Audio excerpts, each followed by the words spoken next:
Hello everyone, welcome back to the Switch List. My name is Rick, and this is going to be layout update video number 11.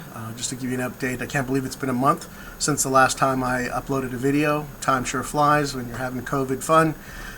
Been very busy, working on some structures and doing a little bit of scenery around the layout, building some rolling stock. So sit back and I'll take you on a quick tour of what's been going on for the last month here on the Maryland and Pennsylvania Railroad in my New Jersey basement.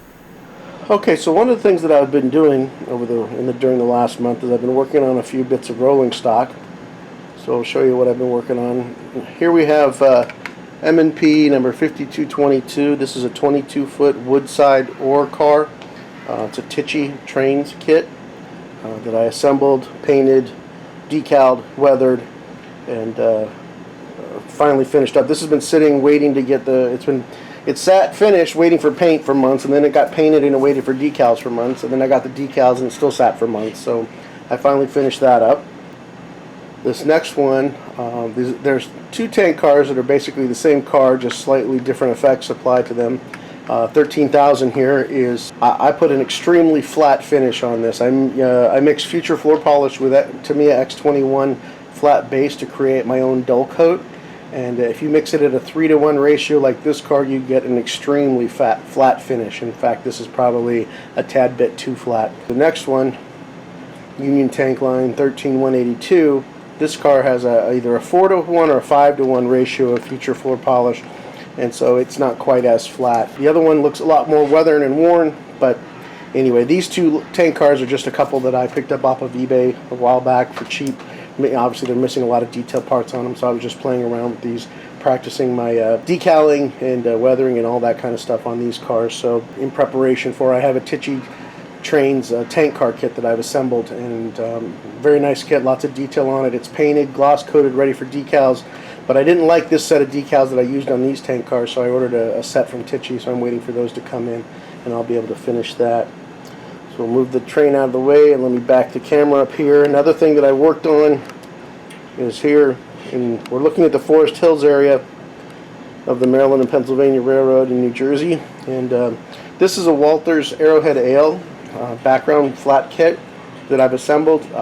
Done the basic weathering on it. I still need to put, I realized I shouldn't have started weathering it until I got the signage and the decals on it, and so I'm still trying to figure out, still trying to put together the sign for it. This is going to be Kefauver Brothers lumber and building materials that was in Forest Hill. In fact, they're still there today as a True Value hardware store in Forest Hill. They've been there since 1938. So that's one of the things that I've been working on and making some progress. Still got a little bit of ways to go.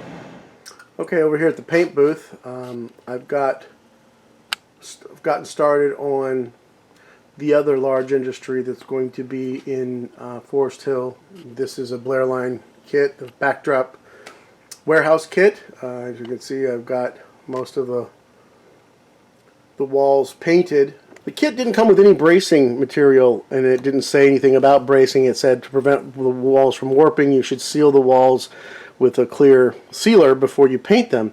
Unfortunately, all the walls had a little bit of warp to them when they came out of the box, and so I went ahead and cut bracing from 1/8 inch square basswood and braced everything, and now I've painted it, and now I need to, the next step is over here. We have the pile of all the rest of the parts, so I need to take all of the windows and the trim pieces and paint them a slightly darker gray color for the trim.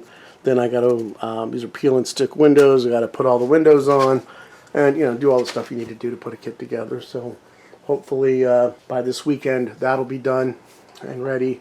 I've got a whole bunch of detailed parts to put on this kit, as well as the Kefauver Brothers kit and McComas Brothers in Bel Air as well. A lot of figures and other details. So I really need to get started on doing all the detailing work on some of these kits. I get them to a point where they're mostly done, but all the details still need to be added. So got a lot of work to do there. And here's Kefauver Brothers lumber completed and sitting in the site where it will ultimately be installed in the layout once I get that far along. So overall, I think this came out pretty good. I do actually have one more detail I want to add. If you can see there, the external hoist hanging down, I've just got a rope hanging there. I've ordered a block and tackle set to install there, and I'm going to add the block and tackle at the top, and then also at the hook at the bottom, and I got the hook coming as well. So this came out pretty good. I'm quite pleased with it, and I think it's going to look great and provide a lot of freight activity for the Forest Hill area. Then the next project after that is I finally have all the bits and pieces that I need for the, well, let me take you over to the computer and I'll show you that real quick. Okay, so these are some drawings that I created with a piece of freeware software called LibreCAD, L-I-B-R-E-C-A-D. I'll try to remember to put a link to it in the description below. It's a free 2D CAD program. Seems to be quite powerful. I'm no CAD expert, but I've played with CAD programs on and off for years, so I have a little bit of knowledge. But it's not too difficult to learn, and there are some tutorials on YouTube, like there is for everything else. But I took this, and using a couple photographs that I have, I came up with my best estimate of the size of the freight house in Bel Air, and this is also doing a little bit of modeler's license, because the freight house in Bel Air, everything loaded from this side here, which is the side that faces the tracks, these two loading doors.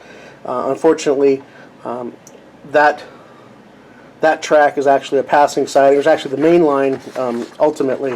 So I have a spur that comes down and comes in to the end of the west side of the building, and then there's another platform that I have coming out that you can see here in this drawing. So this is the track side, the normal track side location. Here's the two doors. So then I've got a platform that runs all the way around like this, and then this platform actually extends out here and will run down next to the cars for actual loading and unloading. So I went ahead and put the doors on this side for the eventually, if I ever redo the layout and actually can build the spacing correctly, then I can reuse this and I'll just have an extra door on the end. So anyway, I use that program to put my drawing together, so hopefully I've got all the materials that I need for it now, so hopefully this weekend I can start the scratch build on that. Really looking forward to trying to get that done and replacing. This is my cardboard mock-up that you may have seen in previous videos that I created. I'd like to get an actual building in place there. Another project that's on the cusp of being ready to start. Okay, over here in Bel Air, the last layout update, I think I had the tenement flat done, kit build completed, and I believe that the green door lounge here on the right was just sitting there. Basically, the four walls were sitting there rubber banded together. So this kit's been completed. I think it came out real nice. Here you can see some of the other signage that's on the building, and this is where it will sit ultimately. Here you can see I've created N's Cafe. My mother is referred to by my sons as N, short for Nana. So, and she loves to cook, so I took this DPM. This is a DPM Skips Chicken and Ribs, I think, and I built this and created some custom decals to say N's Cafe, come hungry. And you can't really see it, but on the sign in the window it says N's Cafe, great food, better gossip. So, and that's kind of like, that describes my mother. The other two buildings here are just placeholders for kits that have not yet been built. Those two buildings will not be staying there. So we have been making some progress on structures in Bel Air as well. And one final update here in Bel Air. I actually received yesterday the kit for what I think I finally decided will be what's going in the final building here on this end of town, which is you can see right there, the unfinished, unstarted building. This is a Woodland Scenics Planters Feed and Seed Kit. I'm not sure what business I'm going to have in there. I don't think it's going to be a feed and seed, but I really like the look of the structure, and it also was just the right size. So I got that in place. Now the Red Roof building is the stand-in for the general store, which is the next kit on the bench to put together. It's another Blair Line kit. I also picked up this Woodland Scenics Henry's Hauling mini scene, and I'm going to this will sit behind that building there, showing some activity with something being loaded up. So whatever I decide to turn that business into, it will have to be something that people will be loading their truck up in the back. So we continue to march forward with progress in Bel Air. Alright guys, that's a wrap for this layout update. I hope everybody enjoyed the video. Please consider subscribing, give me a thumbs up, and click that notification bell if you're interested in seeing more content. Everybody stay safe, and I will see you down the rails.